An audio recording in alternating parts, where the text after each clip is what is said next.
జీవితాన్ని మీ స్వాధీనంలో ఉంచుకోవాలంటే మీరు ఏమి చేయాలి? మీరు మీ నాలికని స్వాధీనంలో ఉంచుకుంటే మీ జీవితం స్వాధీనంలో ఉంచుకున్నట్టే.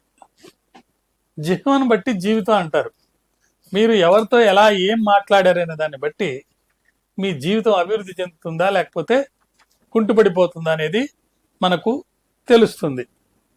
అంటే ఇప్పుడు మన డాక్టర్ దగ్గరికి వెళ్తే మీ నాలుకని చూపించండి అని చెప్పి నాలుకని చూసి పరీక్షించి మనకున్న రోగాన్ని కూడా గతంలో చెప్పేవాళ్ళు. అంటే ఆయన మందులు వాడేదానికంటే ముందల నాలిక మీద వచ్చే అల్సర్లు కానీ లేకపోతే ఇంకేంటి అని చూసి మనం ఏం తింటున్నాము, ఏం తింటాం లేదు, ఏం చేస్తున్నాం అనేది మనకి చెప్పేవాళ్ళు.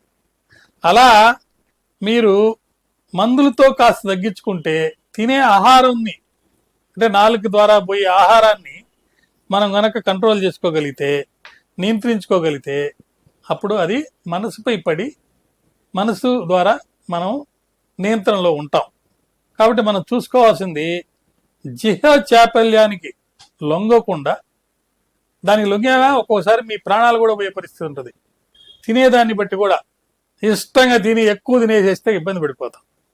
ఎక్కువ తినేసేసి ఎక్కువ మాట్లాడితే ఆ జిహ్వను బట్టి జీవితం అనేది పక్కకు పోయి మీ నాలుగు స్వాధీనం లేదు కాబట్టి మీ జీవితం కూడా స్వాధీనంలో లేకుండా వెళ్ళిపోతుంది.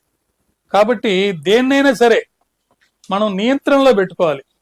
గుర్రాన్ని కూడా నియంత్రణలో పెట్టుకుంటేనే, అంటే ఆ కళ్యాణ్ ద్వారా దాన్ని కంట్రోల్ చేస్తుంటేనే మరి దాని పరుగు బాగా ఉంటుంది. మనసును కూడా తప్పుదో పట్టకుండా నియంత్రిస్తూ మన స్వాధీనంలో మనం పెట్టుకోవాలని కనుక ముందుకు పోతేనే ఖచ్చితమైనటువంటి మంచి జీవితం మనకు ఉంటుంది. కాబట్టి నాలుకని స్వాధీనం చేసుకొని మనం ఎదుటి మనిషిని నిందించకుండా, ప్రకృతిని నిందించకుండా ఆ భగవంతుని యొక్క ఆయురారోగ్య అనుగ్రహాలు మనం పొందే విధంగా మన మాటలు కనుక్కుంటే అప్పుడు ఖచ్చితంగా మన రుచుల కోసం పాటుపడ్డోళ్ళం కాకుండా మనకు అవసరమైందే తింటూ ఆ రుచులుగా ముఖ్యం కాకుండా మన అభివృద్ధి ముఖ్యంగా మనం ముందుకెళ్లేదానికి అవకాశం ఉంటుంది. చాలామంది మనం ఎవరో ఒక దేవుణ్ణో లేకపోతే సంఘ సంస్కృతినో ఆధారంగా తీసుకుంటాం. ఉదాహరణకి షిరిడి సాయిబాబా చూస్తే ఆయన ఏం చేసేవాళ్ళు, భిక్షాటన చేసి వచ్చిన దాన్ని మసీదులో పాత్రలో వేసేసేవాళ్ళట. ఆయనకి ఎంత అవసరమో అంతే తినేవాళ్ళట. కాబట్టి మన దగ్గర ఎంత ఉన్నది కాదు, మనకి ఎంత అవసరమో అంతే తినాలి. పిల్లలు కుక్కలు యథేచ్ఛగా వచ్చి ఆ మసీదులో ఉన్న పాత్రలో కూడా తినేసాయంట. అంటే జంతువులకు కూడా పెట్టేవాడు. అంతా తనే తిని తనే ఇది చేసేది కాకుండా.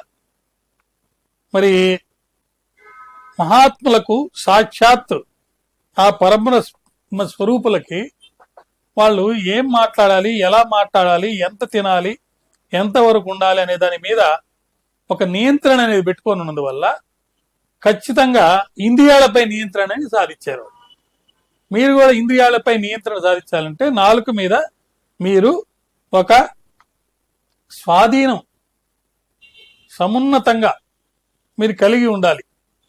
మహాత్ములకు సాక్షాత్ ఆ బ్రహ్మ స్వరూపులకే ఇది అవకాశం ఉంది, చేశారు.